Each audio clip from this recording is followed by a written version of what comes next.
ఈ ఎపిసోడ్లో ప్రజలందరికీ స్పష్టంగా అర్థమయ్యేలాగా మీరు మంచి ఆయిల్ ఏ రకంగా సెలెక్ట్ చేసుకోవచ్చు ఈ విషయాల్ని కొంచెం మీకు అర్థమయ్యేలా చెబుదాం అనుకుంటున్నాను. మీకు ప్రీవియస్ వీడియోలో చెప్పినట్టుగా 3 రకాలు జరుగుతున్నాయి.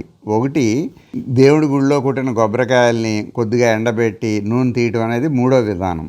రెండో విధానం వచ్చి డ్రై కోకోనట్, ముఖ్యంగా కర్ణాటక కానించి మరి ఇతర ప్రాంతాల నుంచి తక్కువ కాలంలో డ్రై చేసి దాని నుంచి ఆయిల్ తీయడం అనేది ఒక విధానం. ఫస్ట్ వచ్చి మన కోస్తా జిల్లాల్లో ఆంధ్రప్రదేశ్లో ముఖ్యంగా 9 నెలలు నిలవ ఉంచి కురుడి అనే విధానం, కురుడి విధానం అంటాం మనం, అదొకటి. ఈ 3 విధాలుగా తీస్తున్నారు ఆయిల్. పోతే కొంతమంది పూర్వం నుంచి ఒక రకంగా చెప్పాలంటే పెద్ద కంపెనీలు సప్లైస్ అంతా హైదరాబాద్ లాంటి పెద్ద సిటీస్లో నుంచి ఆయిల్ తయారు చేసి దాంట్లో కొన్ని కెమికల్ మిక్స్ చేసి పారాచూట్ లాంటి కంపెనీలకి ఇచ్చే కొన్ని చిన్న కంపెనీలు కూడా చాలా ఉన్నాయి పెద్ద పెద్ద టౌన్లో. వాళ్ళు మాత్రం ఎటువంటి పరిస్థితుల్లో రైతు వారి కలెక్ట్ చేసి స్వచ్ఛమైన కొబ్బరి నుంచి ఆయిల్ తీసి ఇవ్వడం చాలా కష్టం కాదు, దాదాపు ఇవ్వలేరు.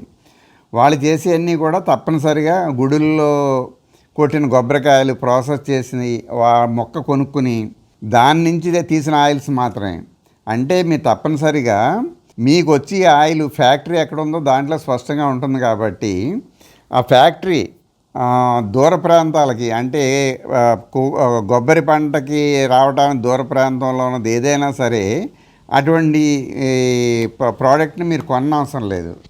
ఎందుచేతంటే దాంట్లో తప్పనిసరిగా ఫార్మాలిన్తో మిక్స్ చేసి దాన్ని ప్రాసెస్ చేసి తయారు చేసిన కొబ్బరిని తీసి ఆయిల్ అది.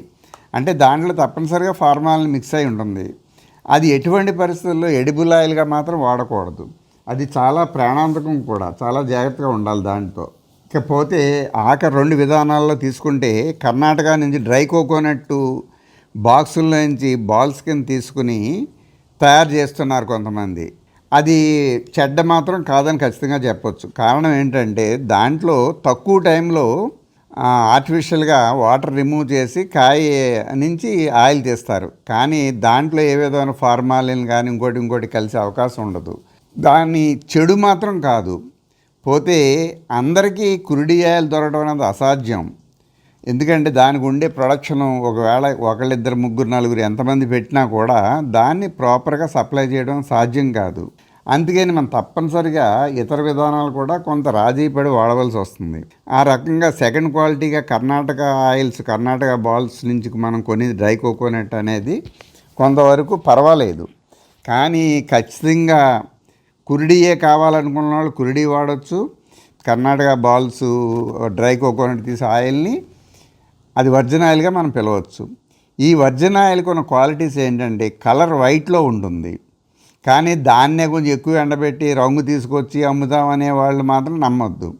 కానీ వాళ్ళకి కూడా కమర్షియల్గా ఇది వైబిలిటీ కాదు. ఎందుచేతంటే అది ఒక రైతు దగ్గర నుంచి దాని క్వాలిటీ ప్రాసెసర్ దగ్గరికి వస్తుంది, ఒక మిషనరీ దగ్గరికి. వాడు దాన్ని ప్రాసెస్ చేసి గుండె కింద మార్చి ఒక ట్రేడర్కి అమ్ముతాడు. అంటే ఇలా 2-3 చేతులు మారిన తర్వాత అది ఫ్యాక్టరీ ఓనర్ దగ్గరికి వస్తుంది. ఫ్యాక్టరీ ఓనర్ తీసి అమ్మాలి అంటే ఇప్పుడు మీరు చూస్తున్నారు సుమారు కొంతమంది 1000 రూపాయలు పైచర్లు పెట్టి అమ్ముతున్నారు దాన్ని. ఎందుకంటే అనేక చేతులు మారి ఈ ఓనర్ దగ్గర రావడం వల్ల వాళ్ళు తక్కువ రేటుకి ఇవ్వలేరు.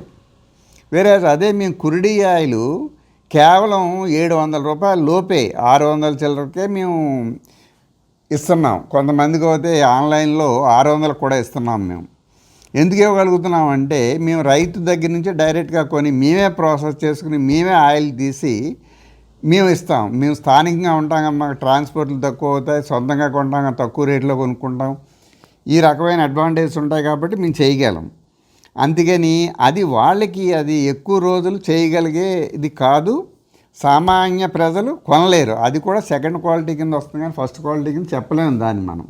ఇంకా ఫైనల్గా కురుడి ఆయిల్ గురించి చెప్పాలి అంటే కురుడి అనేది పదం మన కోస్తా జిల్లాలకి, తెలుగు ప్రజలకి ఎక్కువ కొంచెం పూర్వీకులు అందరికి బాగా తెలిసిన పదం. కురుడి ఆయిల్ అనేది ఇప్పుడు కాదు, గత 100 ఏళ్ళ నుంచి వాడుతున్న విధానమే. కానీ మారుతున్న పరిస్థితుల్లో దాన్ని అందరూ అవాయిడ్ చేశారు. ఇప్పుడు ఈ ఆయిల్కి అలవాటు పడ్డారు. ఇప్పుడు వచ్చిన డయాబెటీస్ లాంటి రోగాలకి భయపడి అందరూ మళ్ళీ అదే పాత అలవాట్లకి వెళ్ళి దానికి ప్రాముఖ్యత రోజు రోజుకి పెరుగుతుంది. ఆ రకంగా కురుడీకి ఇది. మీకు ఏమాత్రం అవకాశం దొరికినా ప్రాసెస్డ్ కురుడి ఆయిల్ అనేది ది బెస్ట్. ఎందుచేతంటే వాళ్ళు న్యాచురల్గా 9 నెలలు ఉంచితే కానీ కురుడి అనేది తయారు కాదు. అలా తయారు చేసిన దాని నుంచి తీసే నూనె తప్పనిసరిగా కొంచెం గోల్డ్ కలర్లో ఉంటుంది. చాలా మంచిది, చాలా శ్రేయస్కరం.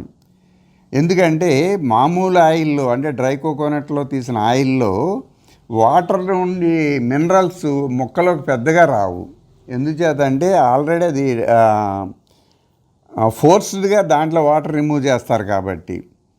దీంట్లో స్లోగా 9 నెలల కాలంలో మెల్లిమెల్లిగా తొందరగా కాకుండా స్లో ప్రాసెస్లు ఇదవుతుంది, కానీ వాటర్లో ఉండే మినరల్స్ కూడా ఎక్కువ తీసుకునే అవకాశం ఉంటుంది. ఇది స్థానికంగా ఎవరైతే చేయగలరో వాళ్ళకి మాత్రమే వర్కౌట్ అవుతుంది, కానీ బయట ఉండి ఈ కాయను కొని వాళ్ళు మిల్లింగ్ చేసి చేయటం అనేది ఇది సాధ్యం కాదు. పోతే కొద్దిమంది ఇదే కురుడిని అంటే పెద్ద షాపులు కొన్ని షాపుల్లోని నెలకి 100-200 లీటర్లు కూడా అమ్మే పెద్ద షాపులు వాళ్ళు సొంతంగా తీసుకోవడం ప్రయత్నం చేస్తున్నారు. అది తప్పు కాదు, క్వాలిటీ వైజ్ అది ఇదే, కానీ కమర్షియల్ వైజ్ మాత్రం వాళ్ళకి వైబిలిటీ కాదు. కారణం ఏంటంటే వాళ్ళు ఇక్కడ కొని పట్టుకెళ్ళి అంటే అప్పటికే అది కాస్ట్ చాలా ఎక్కువ పెడుతుంది వాళ్ళకి. ఎందుకంటే వేరే రైతు ప్రాసెస్ చేసి ఇచ్చింది కాయ మామూలు కాయ కంటే పోల్చుకుంటే కనీసం కాయ మీద 2 నుంచి 3 రూపాయలు ఎక్కువ అవుతుంది. ఎక్కువ పెట్టి వాళ్ళు కొని వాళ్ళు మిల్లింగ్ అయితే ఈజీగా చేయగలరు, కానీ దాన్ని ఫిల్టరైజేషన్ అనేది చేయలేరు, చాలా కష్టం. అది ఫిల్టరైజేషన్ చేయాలి అంటే ఎక్కువ క్వాంటిటీ ఆఫ్ ఆయిల్ మాత్రమే చేయాలి. తక్కువ క్వాంటిటీ ఆయిల్ని పెర్ఫెక్ట్ ఫిల్టరైజేషన్ అంటే 95-100% ఫిల్టరైజేషన్ చేయాలంటే వాళ్ళకి సాధ్యం కాదు. ఆ రకంగా అది ఫిల్టరైజేషన్ వర్కౌట్ కాదు కాబట్టి మార్కెట్ ప్రైస్ కూడా వర్కౌట్ కాదు. ఆ రకంగా వాళ్ళకి కూడా వర్కౌట్ కాదు. ఇవన్నీ కొద్దిగా పరిశీలిస్తే కన్జ్యూమర్స్ ఈజీగా అర్థమవుతుంది. ఎక్కువ క్వాంటిటీ చేయగలిగి స్థానికంగా ఉండే ఫ్యాక్టరీలు మాత్రమే వాళ్ళు సప్లై చేయగలరు. ఎక్కడ పడితే అక్కడ చేసింది మాత్రం సాధ్యం కాదు.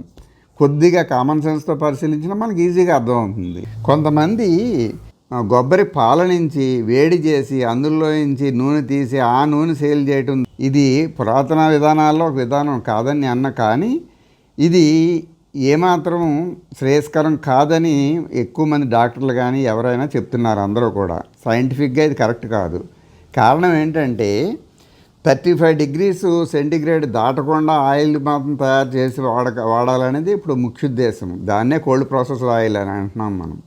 కొబ్బరి పాల నుంచి వేడి చేసి అందులో నుంచి నూనె తీసి ఆ నూనె సేల్ చేయటం ద్వారా అది చాలా ఎక్కువ ఉష్ణోగ్రతలో నుంచి వచ్చి ఆయిల్ ఏమాత్రం శ్రేయస్కరం కాదు.